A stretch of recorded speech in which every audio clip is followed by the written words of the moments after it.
Bismillahirrahmanirrahim. Assalamualaikum warahmatullahi wabarakatuh. Waalaikumsalam warahmatullahi wabarakatuh. Perkenalkan, nama saya Putih Akmalia, biasa dipanggil dengan Putih. Saya satu mahasiswa pendidikan luar biasa Universitas Negeri Padang. Nah, sebelumnya boleh perkenalkan dirinya, Kak? Baik, terima kasih Kak atas kesempatannya. Perkenalkan, nama saya Anissa Fakdia Arsan. Saya adalah mahasiswi Departemen Psikologi Universitas Negeri Padang yang saat ini sedang melakukan magang. Oh, magang ya, Kak. Ya. Berarti semester 7 ya, Kak? Iya, tepat sekali Kak. Kabarnya juga Kakak magang lagi di Daycare ya, Kak? Iya, betul Kak. Lagi di Daycare dan saat ini sudah jalan bulan ke-5 sebenarnya. Oh, udah Iya. bulan ke-5 magangnya ya, Kak. Udah menuju akhir ini ya, Kak? Iya, udah menuju akhir. Lagi sibuk-sibuknya untuk ngisi laporan Iya, betul magang sekali. ya, Kak. Masya Allah. Nah, aku mau nanya dulu nih Kak sedikit tentang Kakak magang Kakak di Dekar, karena kebetulan aku lagi mengampu mata kuliah pendidikan masyarakat, Iya. yang mana itu ada pendidikan non formal, dan yang sama-sama kita ketahui Dekar ini termasuk ke dalam pendidikan non formal ya Kak, dalam Iya. pendidikan anak usia dini. Nah, aku mau tanya, kenapa nih kakak berminat untuk alasan kakak berminat untuk magang di Dekar, dan ini kan kakak jurusan kan psikologi ya, kakak Iya. juga bisa magang di perkantoran atau dimanapun bisa kan ya. Iya. Nah, kenapa kakak lebih memilih alasan kakak magang itu di Dekar? Sebelumnya mungkin boleh cerita dulu ya Kak, awal mula gimana aku bisa mulai magang di sini gitu, dan gimana prosesnya bisa memilih untuk magang di sini. Awalnya sebenarnya aku belum tahu sama sekali ini daycare-nya di mana dan aku bakal magang di mana. Belum berencana lebih tepatnya untuk magang di tempat mana nih gitu. Tapi yang lebih pastinya aku itu berminat ke dalam bidang perkembangan, namanya di dalam psikologi itu Kak. Bidang perkembangan. Karena psikologi kan ada berbagai bidang nih ya Kak. Ada seperti industri dan organisasi, ada klinis, sosial, dan termasuk perkembangan ini gitu. Dan aku cukup berminat gitu dalam bidang perkembangan. Yang mana perkembangan ini kan berkaitan sama anak-anak ya Kak. Karena kayak aku lumayan penasaran aja nih gimana sih kayak perkembangan kita itu sangat berpengaruh untuk kita nanti ke depannya gitu. Kayak dan itu semua kan dimulai dari tahap anak-anak ini, apalagi kayak usia dini. Dan di sana itu pola asuh memang berpengaruh itu gitu Kak, untuk gimana kita ke depannya saat dewasa dan segala macamnya. Nah, aku sangat berminat gitu dalam bidang ilmu seperti itu. Ini bidang ilmu perkembangan. Jadi ada kebetulan nama programnya itu MBKM di prodi aku ini. Nah, aku berminat sana dan mengambil prodi ini, bidangnya ini perkembangan. Dan di sana diberitahu bahwa rupanya penempatannya itu tidak kita yang ambil gitu, tapi kita yang ditempatkan. Jadi prodilah atau fakultaslah yang menempati kita gitu, terserah di mananya. Nah, dan ya kebetulan aku ditempatkan di Dekar oleh fakultasku sendiri begitu Kak. Nah, alhamdulillah sekarang ini sudah berjalan. Alhamdulillah ya Kak, Masya Allah. Berarti sangat kompleks sekali ceritanya, alasan kenapa kakak bisa magang di Dekar ini ya Kak. Iya. Nah, karena sudah mulai masuk ke akhir ini, aku mau tanya di tahap awalnya dulu nih Kak. Pengalaman pertama kali kakak di Dekar itu bagaimana? Pertama ya kayak Karena pasti, ini juga pasti baru ya, iya, baru betul sekali. baru pertama kali pasti bagi kakak ya untuk Iya. magang di Dekar. Sebelumnya Betul, kakak betul. juga belum pernah kan ya? Belum, ya betul. Baik, mungkin sebenarnya untuk aku sendiri ya kayak bukan tipe orang yang terlalu suka anak kecil. Maksudnya bukan yang benci atau nggak suka juga, tapi nggak yang terlalu suka banget sama anak kecil, nggak begitu juga gitu. Jadi kan awalnya ya tentunya kita mengamati dulu ya, mengobservasi gitu, kayak berusaha menyesuaikan diri, melihat kayak bagaimana kondisi daycare-nya, kondisi para guru di sana. Yang mana kalau bisa dibilang di sana itu bukan hanya daycare sebenarnya, tapi juga preschool gitu Kak. Preschool ini kan kayak ya melibatkan ada guru-guru, jadi bukan sekedar pengasuhan, tapi kita mendidik juga anak-anak di sana gitu dengan berbagai kegiatan yang menunjang perkembangan mereka gitu. Nah, Dari sana aku melihat kayak bagaimana bentuk-bentuk kegiatannya, bagaimana tipe-tipe dari masing-masing anaknya itu sendiri, dan kayak ya perlahan-lahan kayak udah mulai memahami gitu ya gimana sistem kerja di sana, lalu kayak mana kita harus memperlakukan masing-masing anak, gimana yang kayak awalnya aku nggak tahu nih rupanya sama anak nih kan kayak kita awalnya ngira mungkin harus soft spoken gitu ya kalau anak kecil semuanya awalnya apa kan, apalagi kan kalau misalkan nengok anak bawaannya pengen halo gitu kan, ngomongnya lembut aja terus atau apa, tapi nggak semudah itu rupanya gitu. Pastinya. Tidak semua hal yang anak lakukan atau apapun yang mereka tunjukkan ke kita, kita harus memberikan reaksi seperti itu gitu. Kayak ada beberapa hal yang mungkin kita agak tegas dalam memberikan kayak apa namanya, memberikan kata-kata supaya kayak mereka juga mengerti gitu kan yang mana yang benar, yang mana yang salah dan segala macam. Banyak hal sih Kak, alhamdulillah ilmu yang bisa aku dapatkan dari situ, dari kayak udah berapa bulan ini cukup banyak sebenarnya dan nggak bisa diceritakan satu persatu gitu. Kompleks banget ya Kak, Iya Kak. udah kayak udah kompleks banget pengalaman pertama yang Kakak rasakan ya. Nah, aku mau tanya lagi nih Kak untuk tugas dan tanggung jawab. Nah, apa aja sih tugas sama tanggung jawab Kakak yang Kakak jalani selama Kakak di daycare ini? Kalau tugas sebenarnya kayak nggak beda jauh gitu Kak dari dengan guru-guru yang ada di sana gitu. Kayak guru-guru di sana itu kan eh, kurang lebih ya hampir sama sama kami gitu. Jadi kayak kami tugasnya mendidik anak itu dengan memberikan beberapa kegiatan yang namanya ada Montessori gitu kan, kegiatan yang menunjang perkembangan anak-anak ini. Kayak setiap harinya ada, per kami itu ada giliran gitu Kak, membuat kegiatan, memberikan kegiatan ke anak itu. Terus kayak nantinya juga yang mengawasi anak-anak ini saat bermain. Tentunya kita nggak mungkin bisa membiarkan mereka, melepaskan mereka main gitu saja bukan, kayak mendampingi mereka. Lalu terkadang juga membantu mereka makan gitu. Di sana kita juga mendidik anak supaya bisa makan sendiri gitu kan. Enggak yang, makanya bukan seperti pengasuh yang hanya misalkan menyuapkan anak begitu begitu saja bukan. Kayak di sana anak-anak dididik untuk makan sendiri, untuk bisa bertindak mandiri segala macam gitu Kak. Jadi kita mengawasi sekaligus mendidik dan ya gitu Kak, supaya anak bisa menjadi mandiri, menunjang perkembangan mereka gitu. Lebih ke banyak kayak mendidik kayak dari awal mereka tuh bagaimana ya Kak, termasuk kayak gimana kata kakak tadi sensori mereka. Yang mana untuk paling anak kecil itu kayak yang aku ketahui sensori itu sangat sangat penting dan akan hal yang menunjang dia di masa depannya, hal-hal yang akan dilakuinya kayak seperti menulis itu harus ada sensorinya dulu. Mana dia berjalan, dia bagaimana kegiatan apa yang akan dilakukan untuk menunjang perkembangannya itu tadi. Pendidikan di sekolah formal lagi nantinya gitu, yang di masa depan dia nanti gimana di dia pribadi sendiri kayak cara makan, terus gimana supaya bisa bertanggung jawab dengan kemandirian diri sendiri, WC juga ya Kak, ke kamar mandi bagaimana dia itu.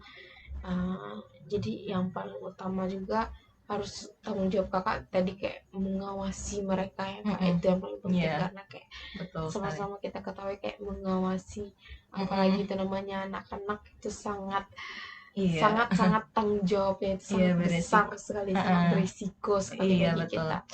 Kayak lengah sedikit kayak bisa, udah kita tidak tahu kan tempatnya. Pertama dia masih di depan kita kayak udah lengah dikit, udah lari dari belakang kemana-mana ya Kak.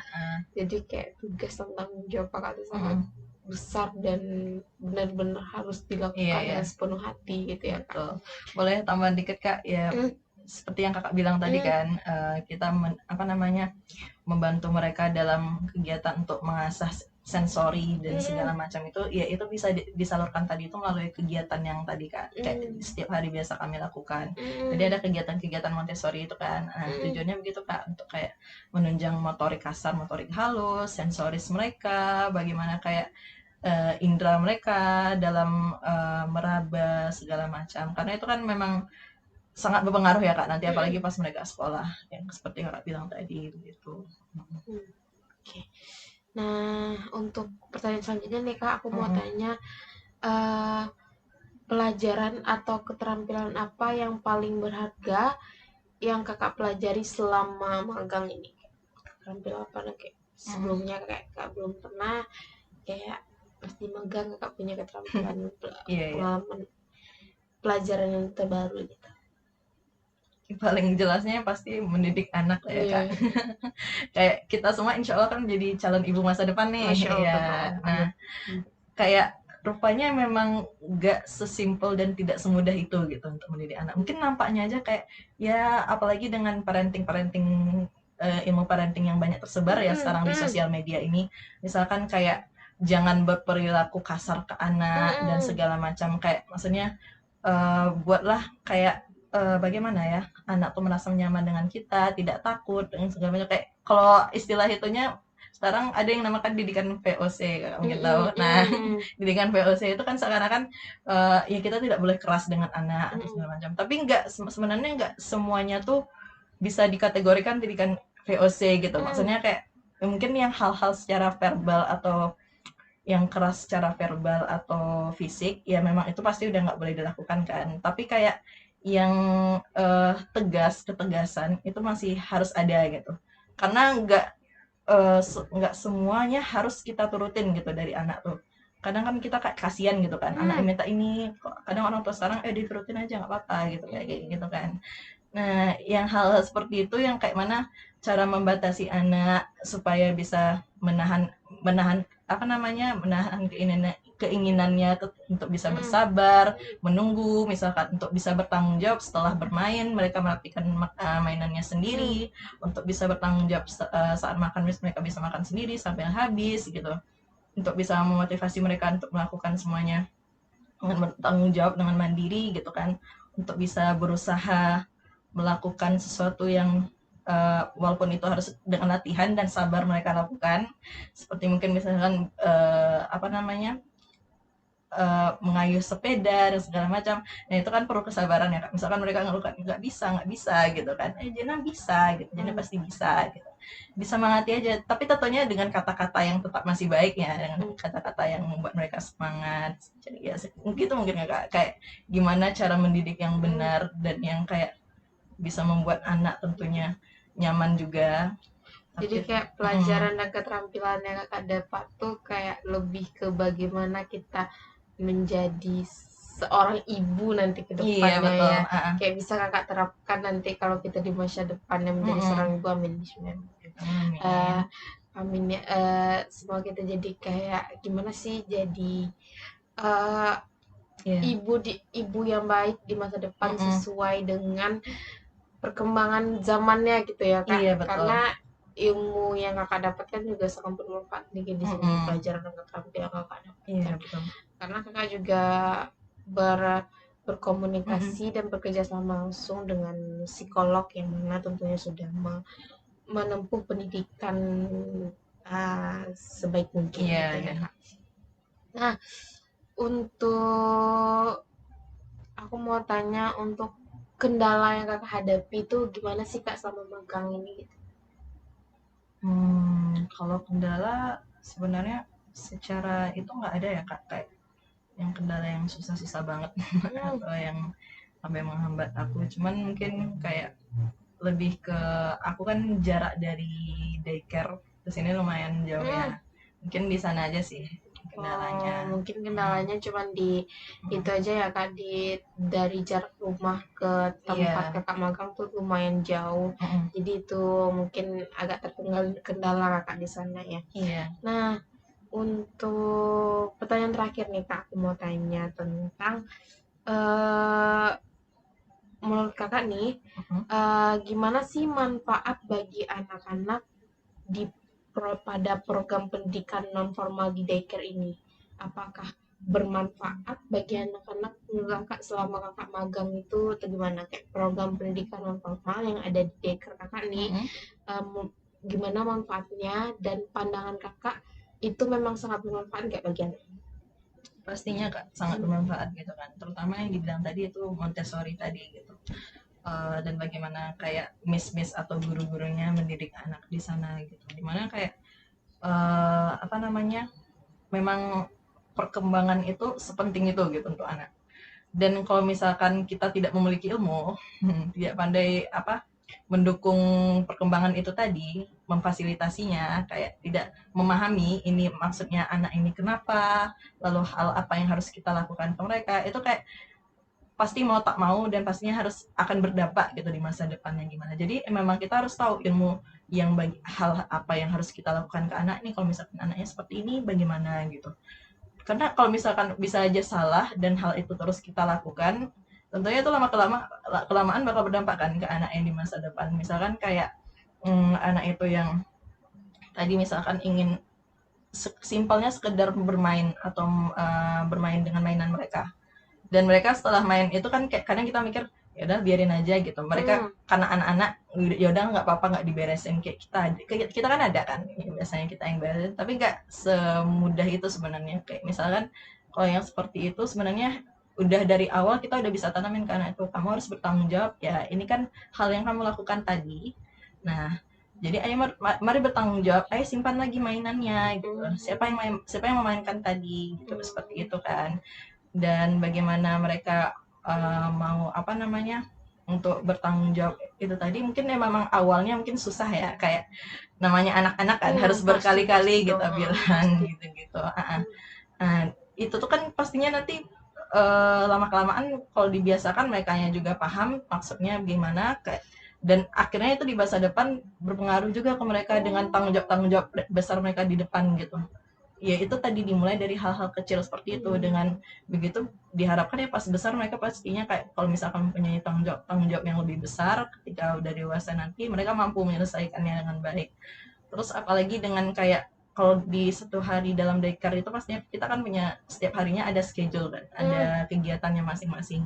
Kayak per jamnya tuh ada harus ngapain setelah ini, misalkan waktunya tidur siang, waktunya snack time, waktunya kegiatan seperti itu. Dengan begitu anak itu bisa jadi teratur dan terarah gitu, jadi dia tidak merasa bingung.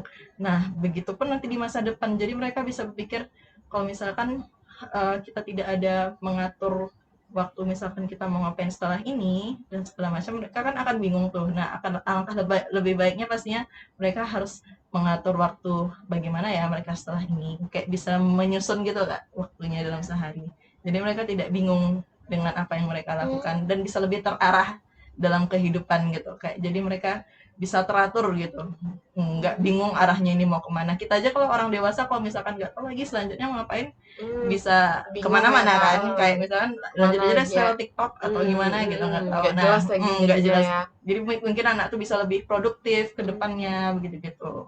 Dan kayak ya kurang lebih itu sih kak.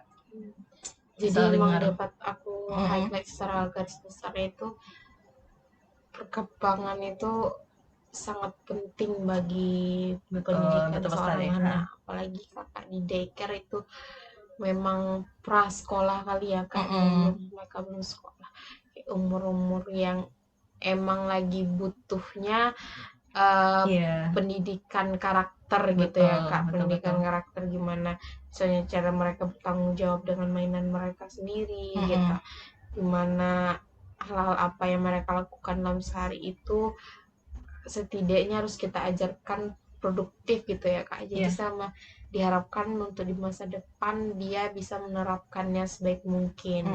Soalnya di daycare dari pagi mereka datang ngapain, siang nanti sudah mereka ngapain, teratur, sudah iya, teratur, jadi nantinya pastinya diharapkan di masa depan dia juga dapat mengatur, menjalani hidupnya, mengatur hidup sebaik mungkin gitu iya, ya kak. betul sekali. Oke baik kak, Bisa Masya Allah banget mengembalikan perbincangan rencana. kita hari ini, sangat-sangat bermanfaat sekali. Aku juga sedikit sangat banyak untuk mengetahui Iya, bagaimana kehidupan kakak selama magang di daycare ini. Terima kasih begitu banyak kurang kak, lebih. sudah menjadi informasi aku Iya. tentang salah satu pendidikan non formal, yaitu daycare, sudah menjadi narasumber aku hari Iya. ini. Aku sangat berterima kasih. Mohon maaf Iya apabila kak. aku ada kesalahan kata. Terima kasih kembali, mohon maaf Iya, banyak juga iya, kurang iya. lebihnya. Iya, sama-sama, aku minta maaf sudah mengganggu waktunya. Terima kasih banyak. Wassalamualaikum warahmatullahi wabarakatuh. Waalaikumsalam warahmatullahi wabarakatuh.